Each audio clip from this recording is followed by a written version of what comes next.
Sabrina, hey, good morning. How are you doing? Hey Carol, good morning. I'm good. How are you?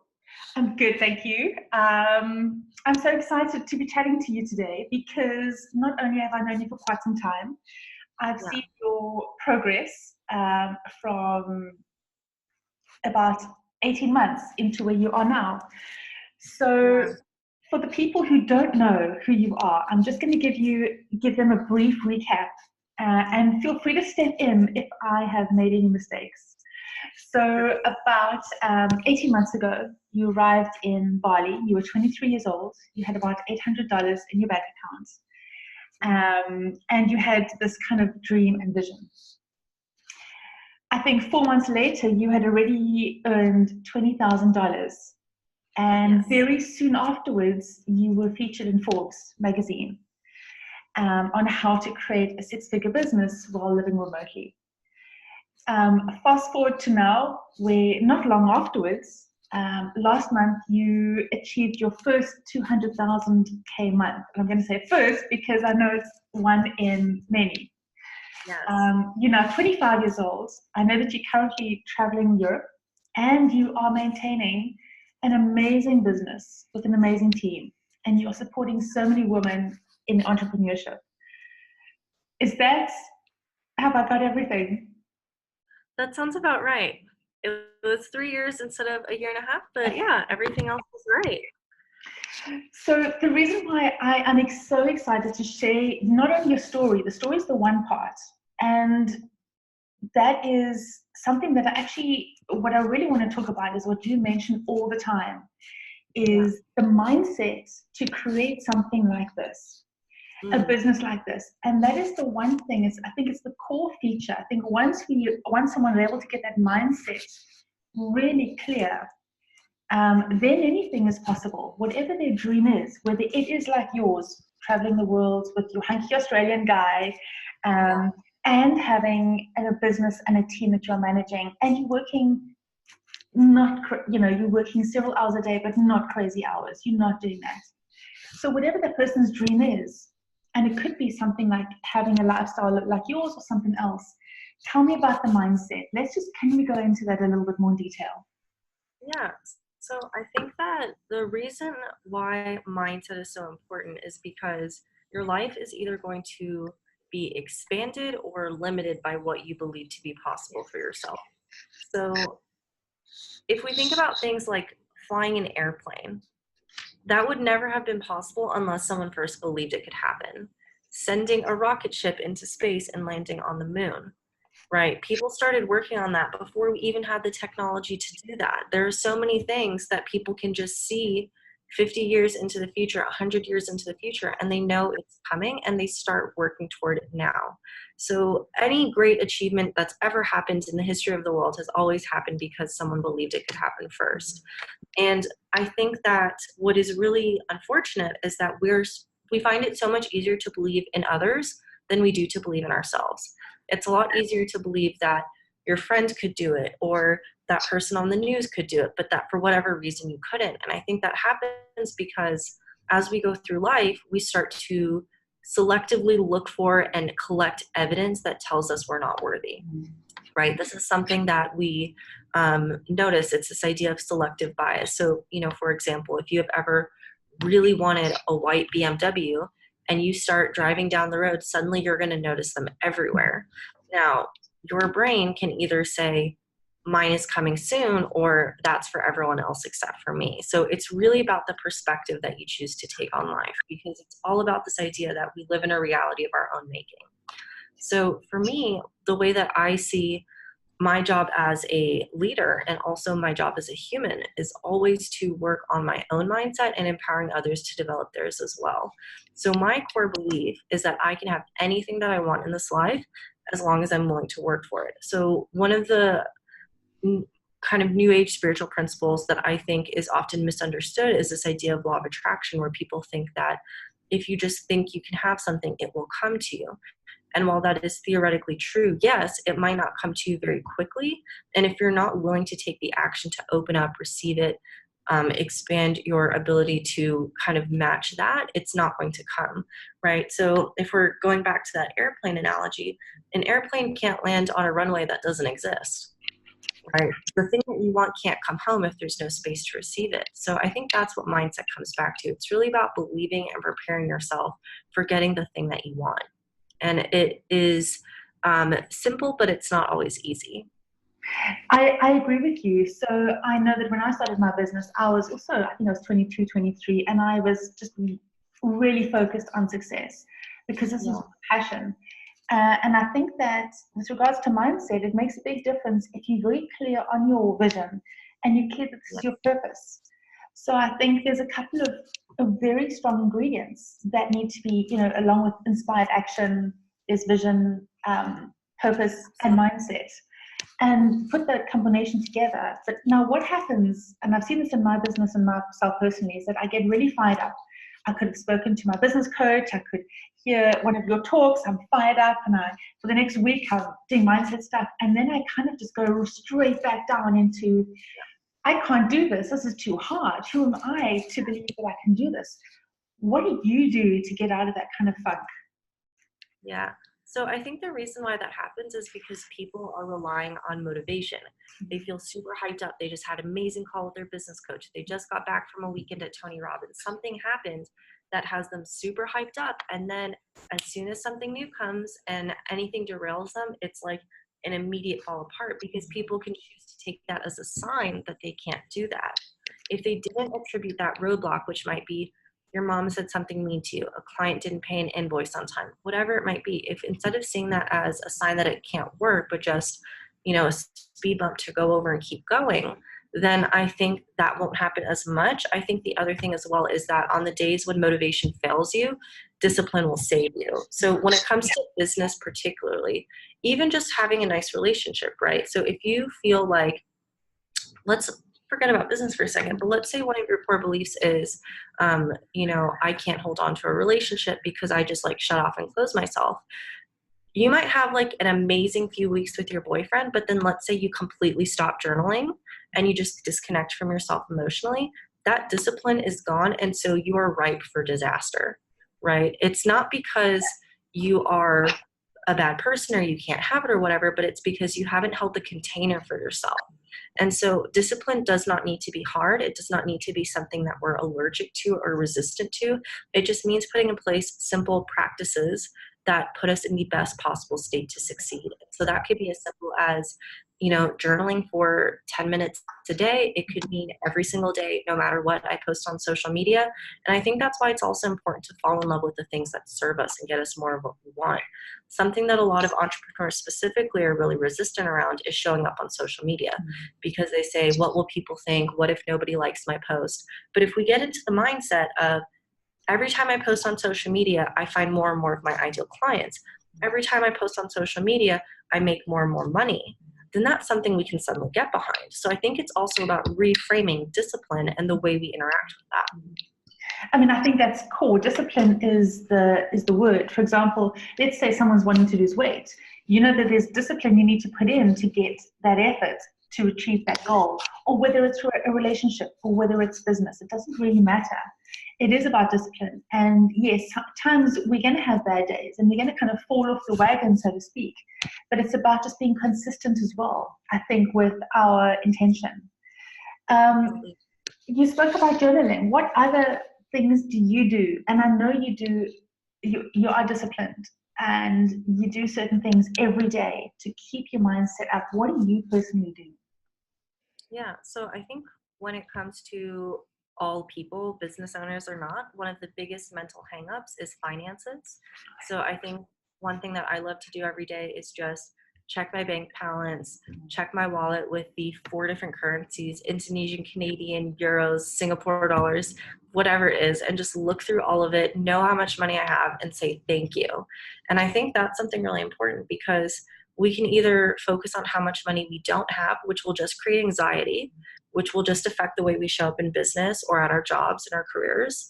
Or we can say, thank you, more please. This is amazing, and I'm open to and willing to receive more. So I think that's one thing that I do every day that's really helpful for me. I have a mindset exercise that I talk about a lot called 333, where every day I do 3 things that I'm grateful for. I say or write down 3 things that I'm grateful for, 3 things that I desire from that day, and then 3 things I need to do that day to be successful. So for me, I really try to keep it really present on that day, because I think that anxiety comes in when we're constantly writing down every single day our goals for a year out.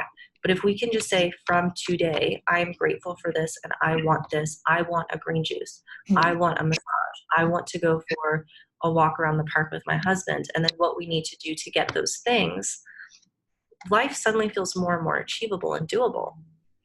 And I think it's also just about speaking your life to exist into existence, not, 6 months from now, but right now, right here. I think that's phenomenal, because I think that I get overwhelmed. I'm thinking, what is my 3-month plan, my 6-month plan, my 12-month plan? And I'm like, no, stop it. It's just overwhelming. But every day, if it's every day, small changes, and just keep on that path. I also know that you've just released a course, Abundant AF, and there is a free download. So I'm going to link that with this video. That is a free download where you can kind of journal and get some mindset stuff.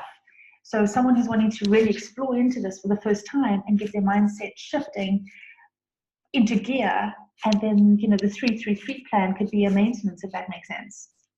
Yes, definitely. And I also have a free mindset ebook that we just released, so you can also link that as well. I will do, because I am part of the team, so I know how to get hold of these things. Perfect. Sabrina, tell me a little bit about, now we know that you are achieving all of your goals. And I know that sometimes we hit that ceiling. So people want to get from 5K to 10K, 10K to 20K, 20K to 50K. I know that sometimes when you kind of hit that ceiling of, say, a 10K to 20K, or whatever that ceiling is, you almost need a new mindset.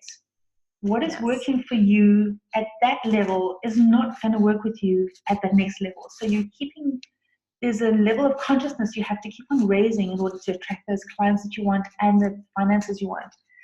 How do people break that ceiling? It's almost like, again, let's use the weight loss analogy. You kind of reach that plateau. How do you get to that next level? Definitely. So I think it's really important to be really mindful of who you're surrounding yourself with. So I had a client who joined me recently who wants to scale to 7 figures, which makes sense because my business is making multiple 7 figures. And she had been working with someone who had never cracked the 6-figure mark. And so there was a disconnect between the mentorship she was receiving versus the goals that she had. I don't necessarily believe your coach has to be making more money than you, but even just the people she was surrounding herself with, none of them had similar goals. None of them had a similar vision. They were actually apprehensive and judgmental. So one thing I think is really toxic is when people say, cut out your friends and family. I don't believe that. But I do believe also have another circle that's really supportive of you and understands where you're going and can offer that advice and support. It's always a good idea to be surrounding yourself with people who are further along than you and can challenge you. And I think that one of the reasons why we're hesitant to step into that is because that means going into that next level. I think there are different ways that we can challenge ourselves and stretch ourselves. For me, one of the ways that I like to do that is with purses, where I remember when I had one of my first really big months, I went out and bought a Chanel purse and I was like freaking out in the store, like to my boyfriend, like, oh my God, I cannot do this. That is so expensive. And now I have 5 Chanel bags and just bought my most recent Birkin, which I had the same freak out with the Birkin bag that I did with the Chanel bag, but it's just, in a way, like new level, same devil. So the other thing as well is we will get to the next level and a lot of the old patterns will keep coming up. We just have to quantum jump even further each time. And so I think it's really just about going to the basics, understanding the mindset of that, and really expanding your capacity to receive. Because when it comes to jumping finance levels, the number one thing that's going to come up is, I'm not worthy of this. Like, who am I to have all of this? And so I think that's why it's really important that we stretch that ability of ourselves to receive. And also, I think reframing the relationship we have with how we perceive wealthy people, because a lot of the language that's being used in popular culture right now is that, the billionaires are bad, the millionaires are bad, they're so greedy, they're taking away from us. And yes, there's definitely people out there who are really grumpy, old, miserable rich men, but there's also really grumpy, old, miserable poor men, right? And so the thing to remember is that you're not going to fundamentally change just because you have more money. You will still be a good, kind, loving person. You can still maintain a happy home, a good relationship, all of those things. So I would maybe do something, it's called a fear inventory. It's not an exercise I created, but it's basically an assignment to help you figure out what are the things that you're afraid of happening if you get what you want. So for example, if you say something like, I'm afraid that if I start making $20,000 a month, I will this, this, and this. So you might say, I will have to pay more taxes. I am afraid that I will have less time with my children. All of those things, and really being clear on those stories and rewriting them and just getting yourself back on a path where you understand that, no, this is getting me more of what I want. Yes, everything is okay. Everything is safe. I think that's the key. I think that's phenomenal advice. I mean, the one being get into some kind of program or mastermind where you have that kind of support. So I think even personally, I need more than just social media as my kind of group of people. So I would highly advise that getting to some kind of mastermind, some kind of group, some kind of place where you have women who are also in the same level, wanting to level up as well.